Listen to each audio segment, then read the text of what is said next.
Et bien voilà, la séance de kiné est passée. Je me suis fait une petite pause après. Ça fatigue un peu. Ceci dit, voilà, on va reprendre donc la partie 2, version montage du Pixie. Alors ça n'a rien de captivant pour tous ceux qui bricolent déjà, qui font déjà de l'électronique en tout cas. Donc c'est pas vraiment à eux que ça s'adresse, plutôt aux débutants. C'est vraiment un kit pour débutants de toute façon.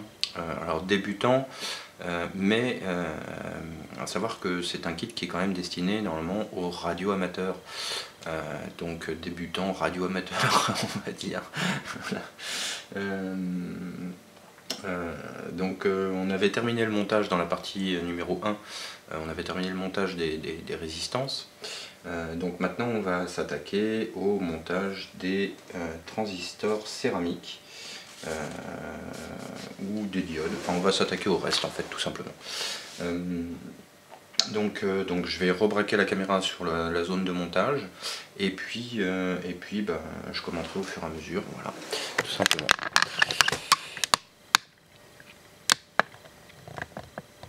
Alors, on va peut-être zoomer un petit peu, ça serait peut-être voilà, histoire qu'on ait une vue à peu près de ce qui se passe, enfin, que vous ayez une vue à peu près approximative de ce qui se passe, enfin, la meilleure vue possible, pas approximative.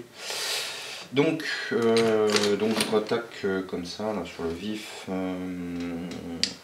Donc on en était à ceci. Donc les inductances, comme je disais, je vais les monter après les condensateurs. Donc on va attaquer la zone des condensateurs. Donc 0,1 0,1 microfarad. Donc je rappelle, 0,1 ça correspond à 100, que je dise pas de petits, 104. Voilà. Donc 104, on en a un là, et c'est le seul. Donc maintenant il faut trouver la place du C1. Alors C11. Alors c'est un peu toujours pareil. C'est qu'il faut, utiliser un peu ses yeux et puis chercher les endroits. Alors les endroits où sont indiqués les condensateurs, de toute façon c'est pas bien compliqué. Même c'est simplement deux traits qui sont parallèles avec une jonction qui permet de voir où on doit le placer. Voilà. Ceci dit, je trouve pas mon C1, alors je suis un peu embêté. Il doit être pas très loin de l'alimentation, je pense. C1, exact. Voilà. Donc on en fiche légèrement le condensateur. Ceci dit, on s'aperçoit que le céramique là est en train de forcer un petit peu. Alors dans ces cas-là, c'est que l'espace entre les trous est trop important pour la taille, la dimension du condensateur céramique. Dans ces cas-là, il ne faut pas forcer, d'accord. On prend simplement une pince à bec, tout bêtement, et puis on va créer un écartement ici. Voilà. En prenant soin de maintenir le condensateur, et c'est la patte que l'on vient plier. Alors, je ne sais pas si vous voyez correctement. Hop, puis on vient refaire un repli ici léger. Voilà. Donc en fait on vient former des angles. Voilà. En faisant attention de ne pas faire bouger la patte à partir de la zone du composant, enfin de la base du composant. C'est-à-dire que c'est vraiment la patte que l'on vient plier, on met la force sur la patte et pas sur le composant, on ne tire pas sur le composant. Sinon on va avoir le même effet que si on forçait sur l'insertion du composant dans son emplacement. On viendrait tirer ici et écarter fortement sur le composant, et ça ne serait pas forcément une très bonne chose. Donc là on refait la même chose. Alors le problème des composants chinois, enfin de mauvaise qualité, enfin de médiocre qualité, en tout cas pour le cas présent, c'est que les pattes se tordent assez facilement, elles sont très très fines. Voilà. Donc au final, on a à peu près le bon écartement. Il suffit de venir poser son condensateur, et une fois qu'il est en place, on vient écarter légèrement les petites pattes de façon à maintenir le composant sur la platine. Voilà. Donc là on peut voir ici le composant, et ici l'écartement que j'ai donné pour que le composant ne sauve pas tout simplement quand on va le souder. Voilà, alors maintenant on va attaquer C2, C4, C8 et C11 qui sont des 10 nanos. 10 nanos 103, alors c'est pas compliqué, il y a 4 condensateurs qui se ressemblent assez fortement, ils sont parmi les plus petits. Voilà. Donc on vérifie bien quand même qu'on soit bien face à des 103, voilà, parce qu'il y en a un autre qui lui ressemble. Alors là, je dirais que j'ai un peu de chance, en ce sens que la couleur même de ces condensateurs est un peu orangée, en comparaison des autres qui sont un peu plus bruns. Donc on les identifie assez facilement, même quand ils sont retournés. Une fois qu'on en a identifié un, on identifie les 4 assez facilement. Il pourrait que sur votre kit, ça soit pas tout à fait pareil.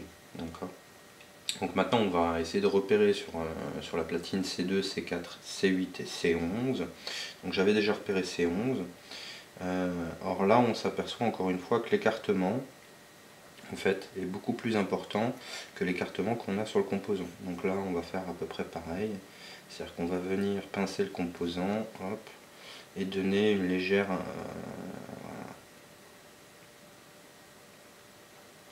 flexion aux pattes, de façon à ne pas stresser le composant.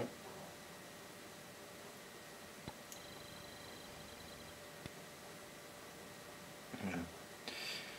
Bon.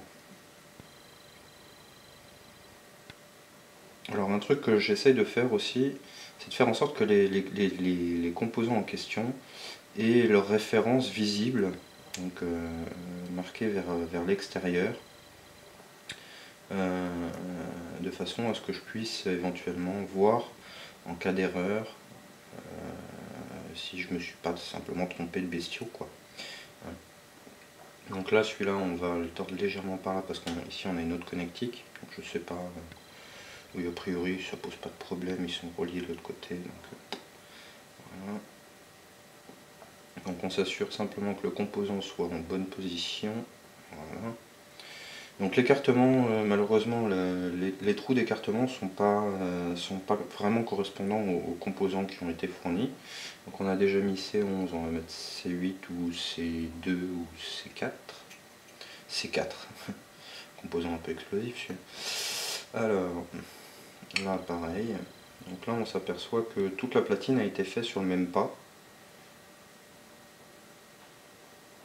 Très probablement que le composant qui avait été choisi au départ avait des pattes un peu plus larges, mais il devait coûter plus cher. Donc ils se sont contentés en fait. Donc c'est 4. Donc on s'assure toujours que la référence soit d'un côté où on puisse la lire, à un endroit où on puisse la lire assez aisément. Voilà. Alors comme on est sur un système d'émission-réception, on va essayer de s'assurer d'avoir des pattes qui ne soient pas trop longues, même sur les condensateurs, enfin surtout sur les condensateurs d'ailleurs.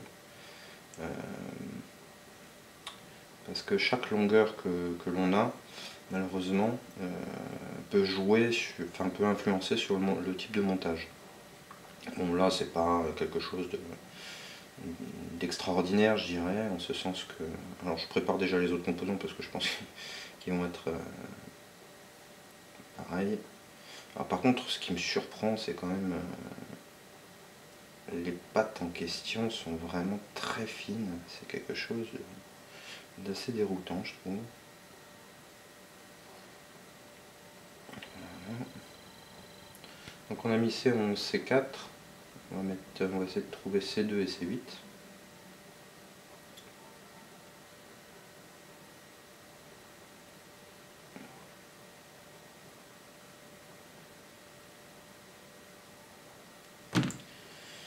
Voilà, donc C2, C8, C2, C8,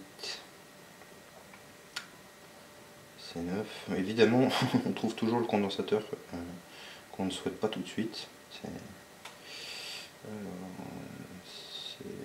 C6, C2. Alors là, évidemment, on est un peu embêté parce qu'il y aura une capacité, enfin, un condensateur chimique qui viendra ici et qui nous empêchera éventuellement de lire la référence du composant.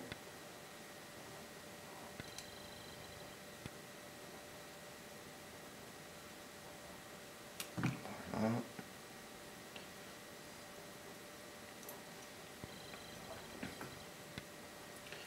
C2, C4, C1, C8, C8 il serait où?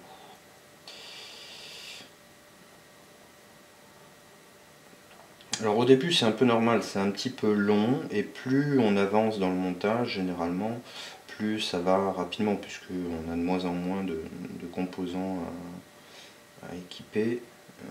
Ceci dit, C8 me perturbe un peu. Où est-ce qu'il peut être caché? Pourtant généralement je repère assez rapidement, là je dois avouer que c'est un petit peu le bordel.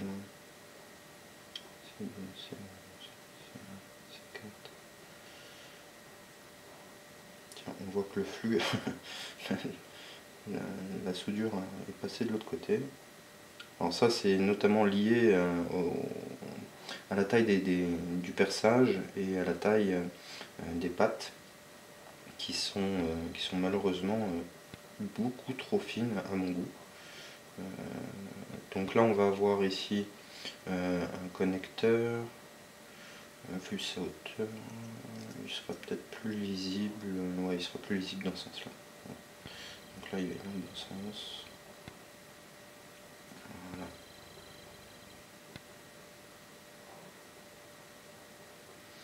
Donc voilà, on a mis nos 10 nanofarads, on va mettre les 100 picofarad. Donc 100 pico, ça sera 101. Donc les 101. Voilà, voilà. Alors là par exemple, si on compare ces condensateurs là avec d'autres condensateurs, je ne sais pas si on verra bien. Voilà, on peut s'apercevoir ici que les pattes ont une forme un peu particulière. Normalement ceci devrait rentrer dans les pas que j'ai repérés beaucoup plus facilement que ceci où il faut faire une petite manipulation. Donc on en a deux en 100 picofarad, c'est C3 et C7. Alors C3, C7, C7, j'ai trouvé là.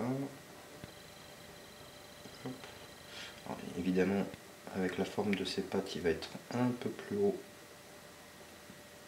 que ses copains. Comme ici je vais avoir un autre condensateur qui se relie pas. Alors des fois il ne faut pas hésiter, il faut les tordre mais pas les mettre forcément à l'équerre du composant. Parce que des fois on a sur d'autres pistes à côté des éléments qui peuvent être perturbants. Donc C7 et j'avais dit quoi? C3. Donc C3, C3, C3. Ah bah C3 il est juste à côté. Donc ce sont les condensateurs qui vont servir pour le quartz. Alors là je vais regarder d'ailleurs le schéma parce que, en fait moi je voudrais ouais. Alors normalement je devrais peut-être. Alors C3 je vais le mettre. C4, C7 il est où? C7 sur le plan il est où? C'est bizarre ça.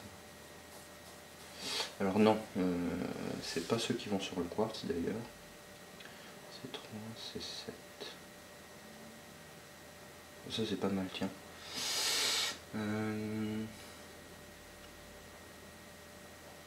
Donc C3 c'est celui sur lequel on vient faire entrer la fréquence oscillante. Donc c'est un filtre à courant continu. Enfin, ça empêchera le courant continu de passer. C7, d'accord, ok. Ok, c'est un réservoir.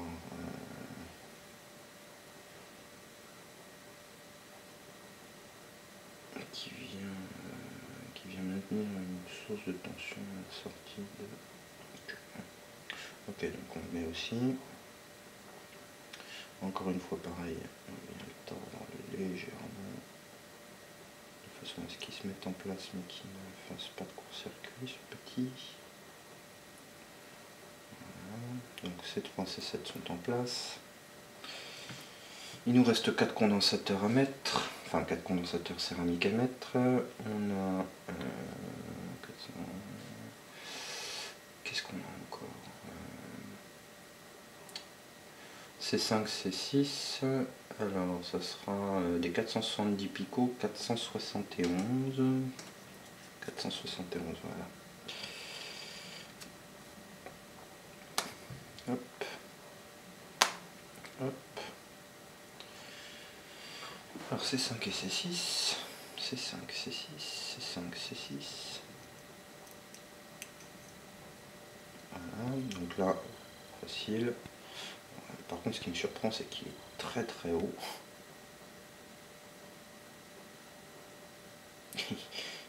Il a une hauteur, ce condo, qui est assez impressionnante. Ouais.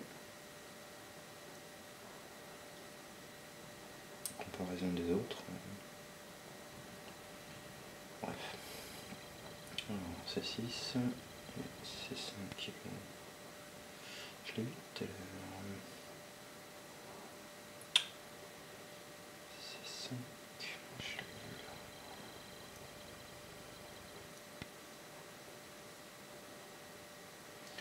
Je vais le placer de l'autre côté, ça sera peut-être plus visible. Voilà.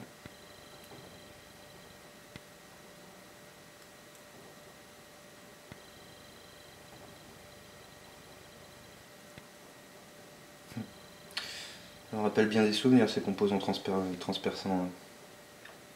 Alors maintenant on va attaquer le 0,047 microfarad. Donc,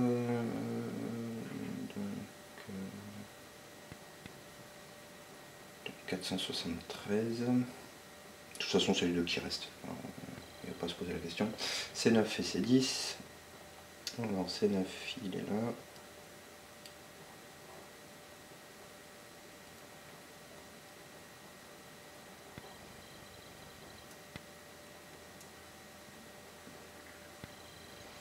Et C10.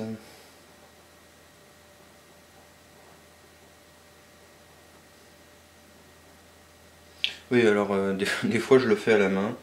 En fait c'est un vieux réflexe, un vieux truc que je faisais quand j'avais pas forcément les outils. J'ai toujours tendance à conserver cette vieille pratique qui n'est pas forcément une bonne façon de faire. Il y a des outils, c'est fait pour ça. Et puis voilà, maintenant on va passer donc à la soudure des 10... Alors ils sont pas 10, hein, mais des 10 condensateurs. Voilà. On met sa platine le plus à plat possible. La gravité fera le reste pour positionner le composant. J'ai toujours pas mouillé la petite éponge, alors ça c'est important. L'air de rien, mais...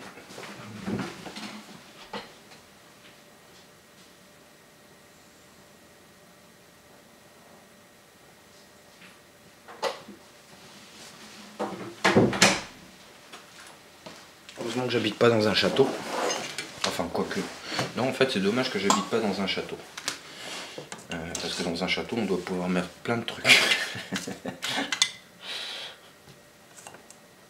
Voilà. Donc, ben, on y va. On s'y colle. Voilà. J'étais un peu brutal.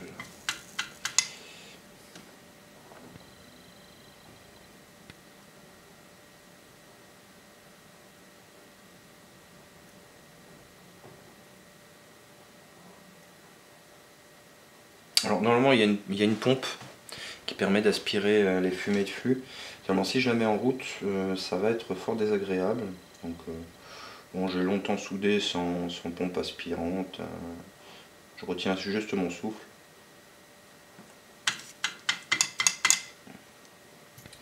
Je retiens simplement mon souffle quand la fumée me passe sous le nez, et puis voilà.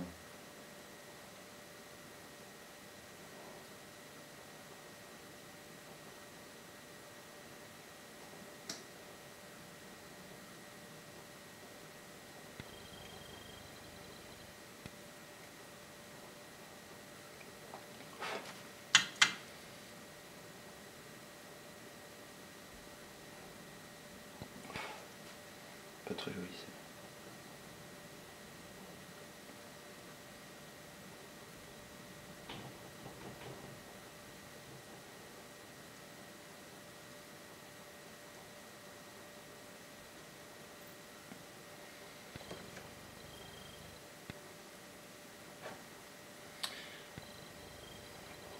Alors en dehors d'être quelque chose d'un petit peu technique, je trouve que les kits ont ceci d'intéressant, qu'ils sont un petit peu, enfin en tout cas moi je les vois comme ça,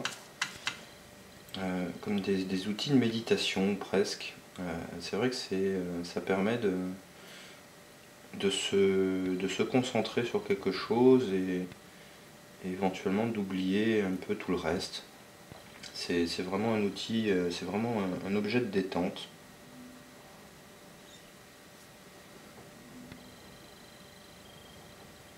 C'est presque à la limite de la méditation.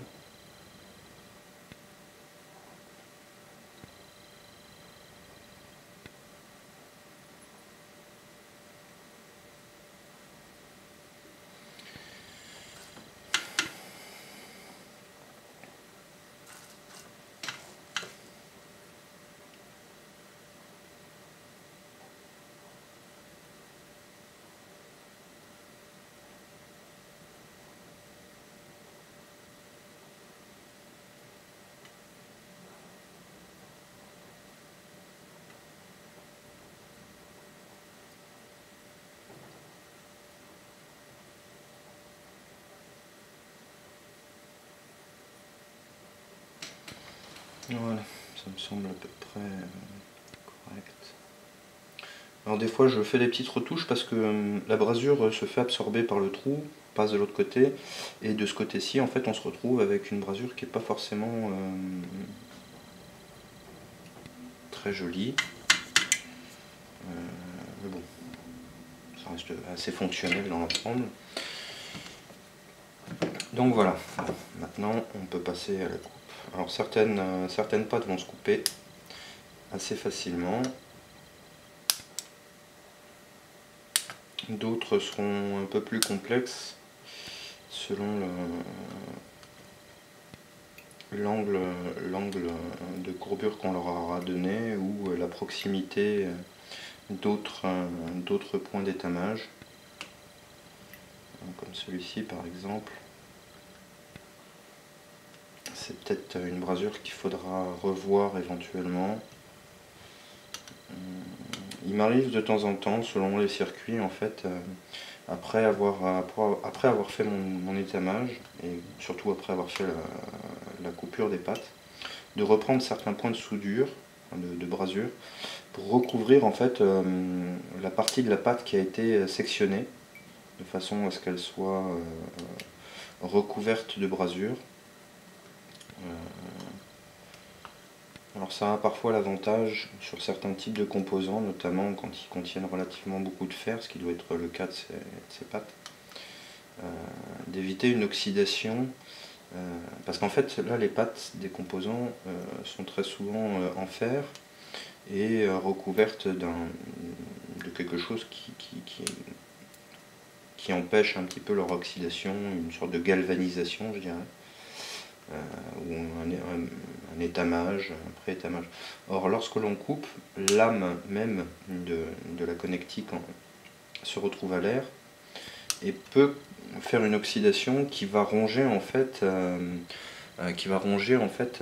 la pâte, l'approche du composant, de l'intérieur. Donc bon, ça c'est dans des milieux relativement humides, mais on peut se retrouver parfois, alors c'est pas quelque chose qu'on rencontre fréquemment, mais avec une oxydation à l'intérieur, et on ne comprend pas forcément pourquoi le composant est en place. De l'extérieur, on voit bien la cavité extérieure, le contact se fait, mais il y a un fonctionnement qui est un peu étrange, voire plus de fonctionnement du tout, selon la qualité des choses, et on se retrouve parfois avec une casse qu'on ne perçoit pas forcément à l'œil nu, et cette casse est souvent due justement à une oxydation interne de la petite broche. Voilà, tout simplement. Donc là va revenir sur certaines.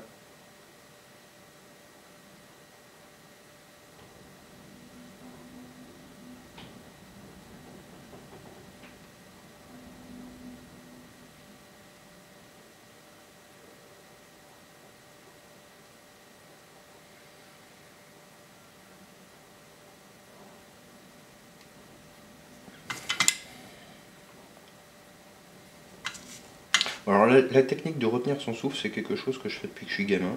Parce qu'il faut savoir que je fais ça depuis que je suis gamin.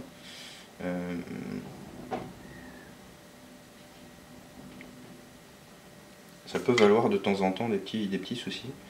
C'est-à-dire que quand on retient trop souvent son souffle, quand on reprend son souffle, on suroxygène son cerveau et on finit par tomber dans les pommes. Voilà. Donc,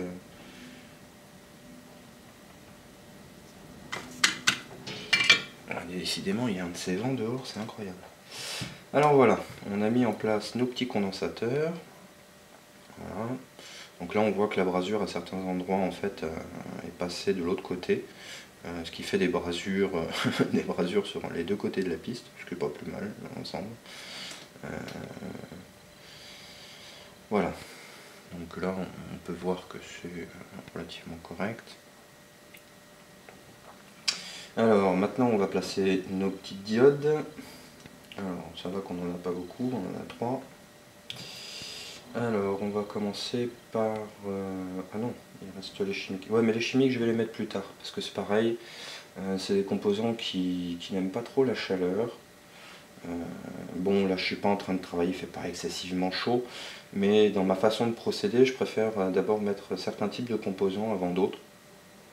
Et j'aime bien mettre les condensateurs vers la fin, tout simplement. Voilà. Donc on va attaquer les 4001, donc deux diodes de redressement classique,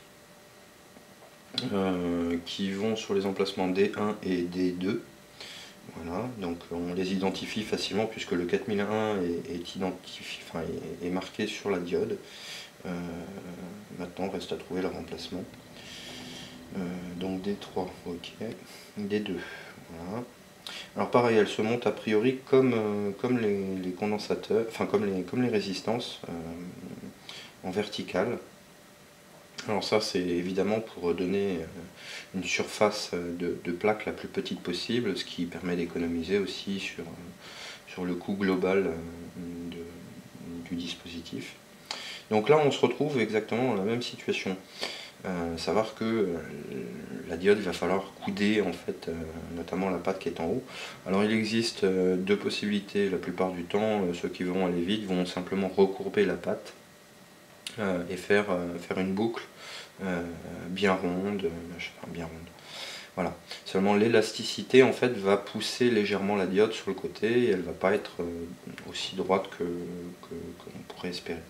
Donc moi ce que je fais dans ce cas-là, c'est que je plie ma patte.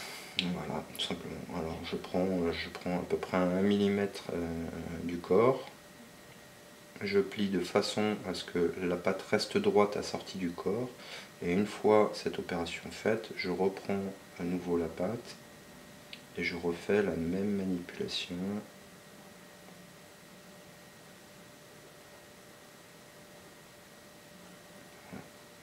Je pousse et je contre. Voilà.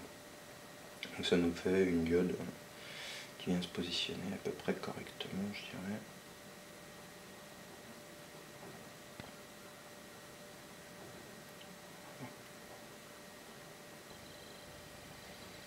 Donc celle-là c'est bon. D2 et D1, elle est où? D1 ça doit être sur la lime. Ouais, donc c'est pour protéger le circuit en cas d'inversion, c'est pas mal ça. Je présume. Oui c'est ça.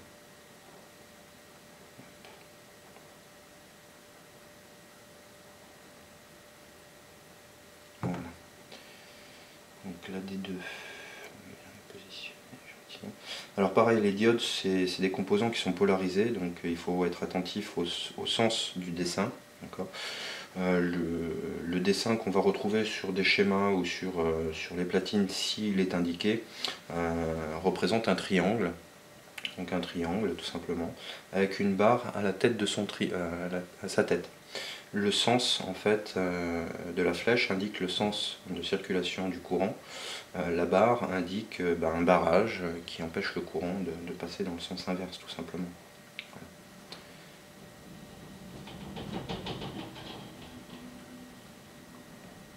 Alors, je ne sais pas si ça s'entend à la vidéo, mais il y a tout qui vibre. Le vent se met à souffler. Depuis ce matin ça soufflait, mais là c'est particulièrement dense, enfin fort. Alors est-ce qu'on y voit? Est-ce qu'il va faire... non, il veut pas. Bon, bref. On essaiera de faire ça plus à la lumière peut-être. Voilà. Donc on en est à D3. D3 qui est une 41-48. Alors pareil, elle est repérée elle, par un sens. Elle a une bague noire, contrairement aux diodes noires qui ont une bague grise.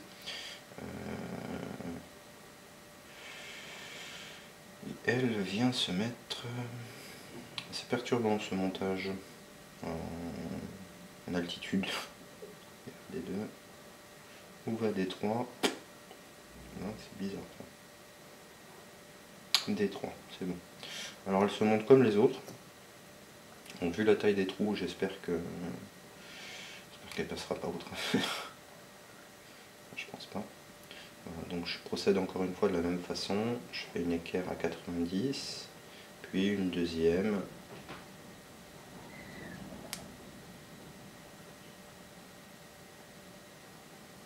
Voilà.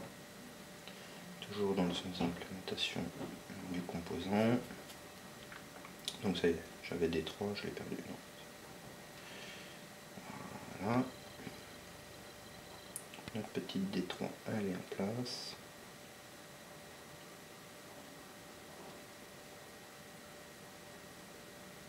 Voilà. Donc on vient de mettre nos 3 diodes. On va maintenant les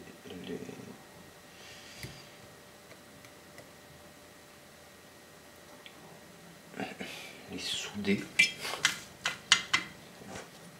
J'ai un problème, j'ai vraiment un problème avec ce terme de souder en fait.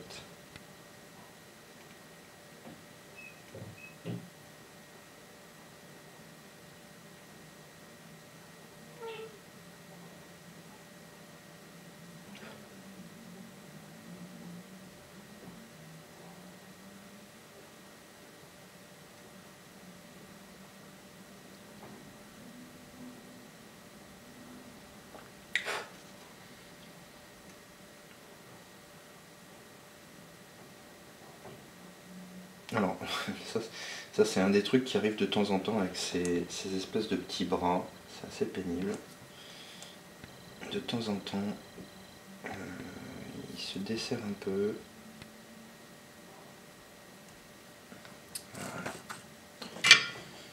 Donc nos diodes sont mises en place. On va peut-être refaire une petite soudure ou deux, mais on va déjà recouper les pattes.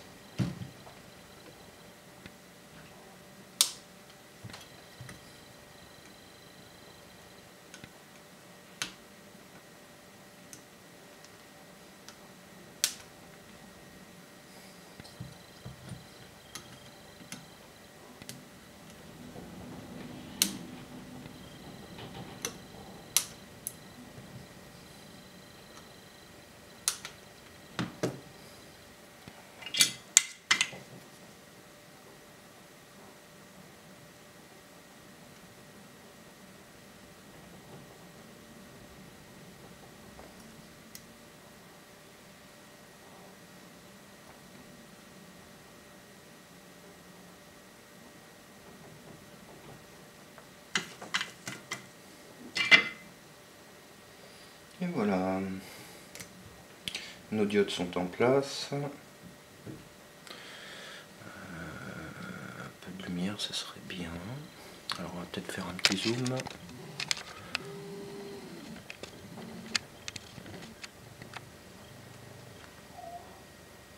Et évidemment, il fait pas de focus. T'es un peu pénible mon garçon, il va falloir que j'investisse dans un autre caméscope. Voilà. Donc là on peut voir à peu près la forme que j'ai donnée aux têtes des diodes. Je sais pas si on verra celle-ci. Évidemment elle est cachée par un condensateur. Bon, ça vous donne à peu près une idée de comment est-ce que je procède. Voilà, peut-être qu'ici on la verra mieux comme ça. Voilà. Donc maintenant on a nos condensateurs chimiques, on a l'AVR, donc l'AVR, la résistance variable. Alors certaines personnes appellent ça un potentiomètre. Alors j'ai envie de dire, un multimètre, ça sert à quoi?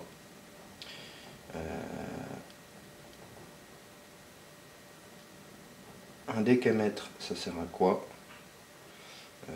Enfin voilà, j'ai envie de poser des questions comme ça, et puis finir par un potentiomètre, ça sert à quoi? Parce que à chaque fois qu'on a quelque chose au mètre, un ohmmètre, tout ce qu'on veut, ça sert à mesurer quelque chose.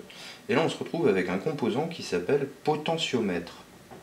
Donc c'est quand même assez perturbant de se retrouver avec un composant qui est censé mesurer quelque chose, notamment un potentiel. Or il ne mesure rien, il ne fait que faire varier le potentiel. Donc je sais pas. Voilà ce qui me perturbe avec ce terme de potentiomètre. Un ampèremètre, un voltmètre, wattmètre. Et puis on tombe sur un potentiomètre. Allez comprendre. Il y a des petites choses comme ça qui sont... ça ne me plaît pas, elle est un peu grisâtre.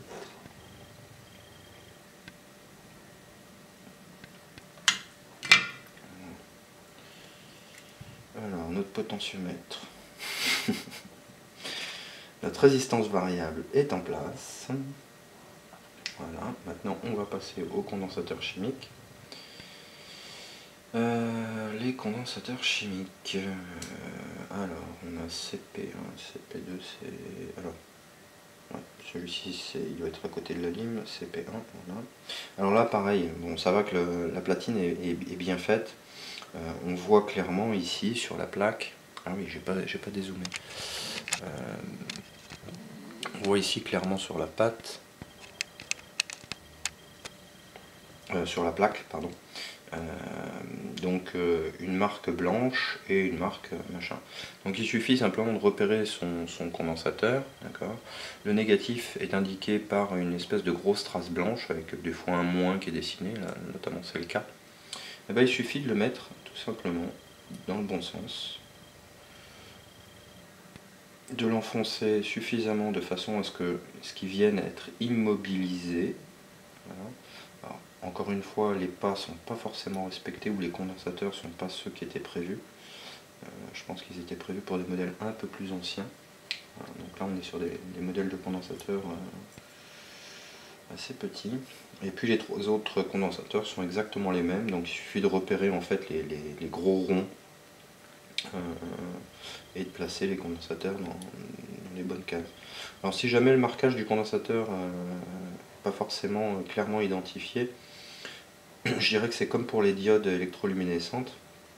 Il y a toujours une patte par convention qui est plus longue que l'autre. La patte la plus longue détermine le plus, donc l'anode du condensateur, la patte la plus courte, la cathode, donc le négatif du condensateur. Alors, je ne sais pas si on peut employer le terme anode et cathode pour des condensateurs, on les emploie pour beaucoup de composants qui sont polarisés en tout cas. Voilà.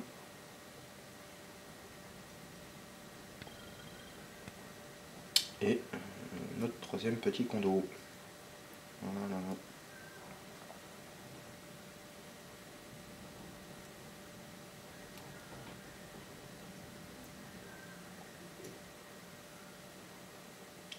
Donc pareil, on va venir faire les brasures sur les pattes des condensateurs. Hop.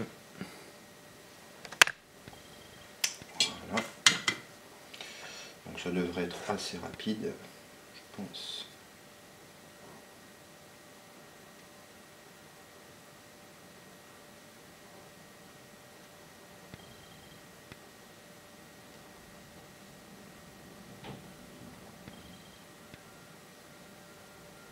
Alors assurez-vous d'avoir un fer qui soit quand même assez, enfin qui soit correct, parce qu'un fer qui chauffe pas correctement, vous allez mettre beaucoup plus de temps pour appliquer votre brasure, et donc vous allez faire chauffer le composant inutilement, et donc vous risquez d'esquinter en fait son électrolyte et les composants internes, notamment sur les condensateurs. C'est vraiment quelque chose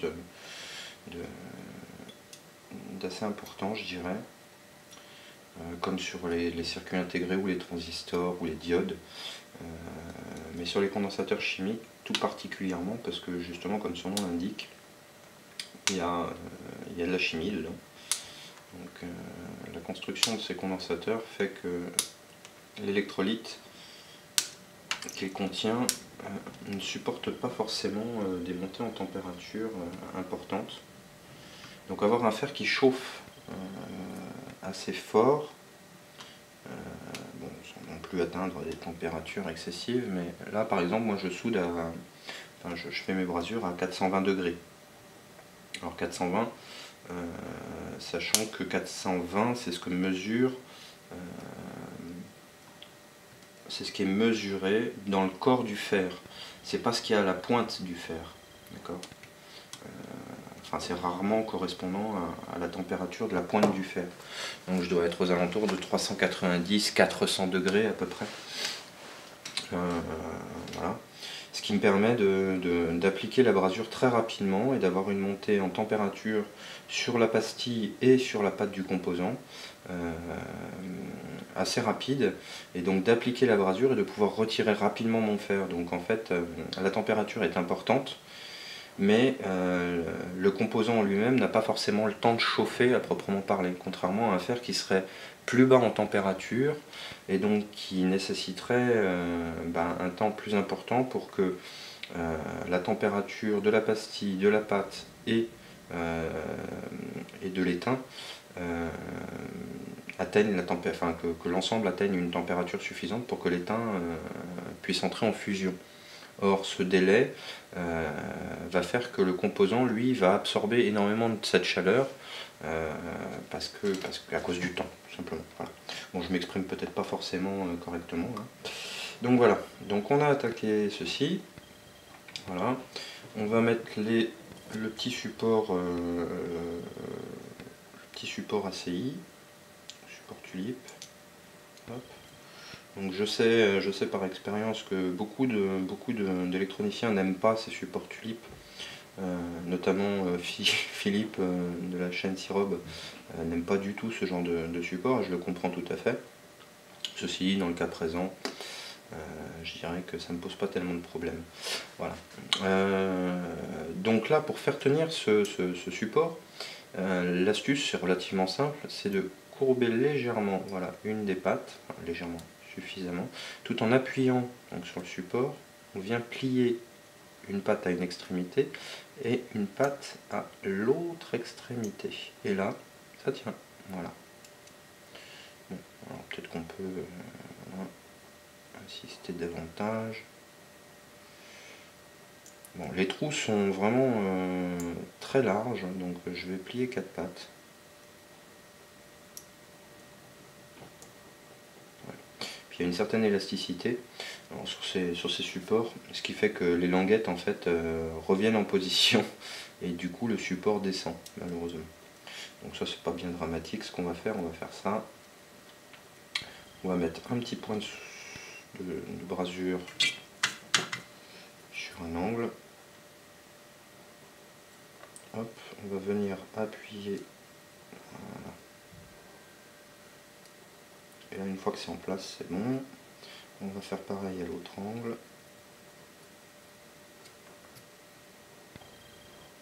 On vient l'appuyer. Voilà. Comme ça, on sait que maintenant le support est bien à plat sur la platine. Et puis là-bas, on peut venir appliquer la brasure sur l'ensemble.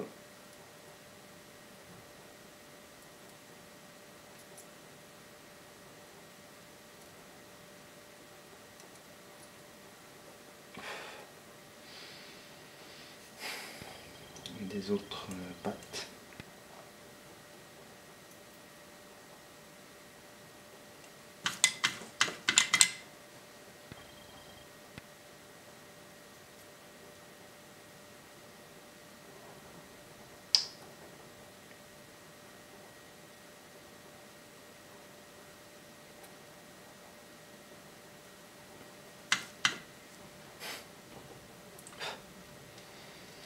Voilà, donc là on revient sur le premier point. Hop là.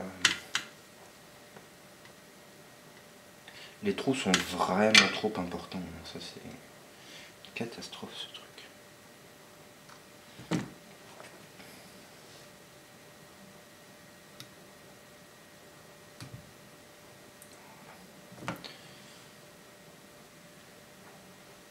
Donc on a mis notre support.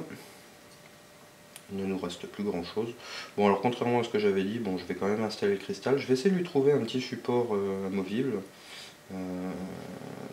Des supports tulipes. Maintenant, je vais mettre mes petites inductances.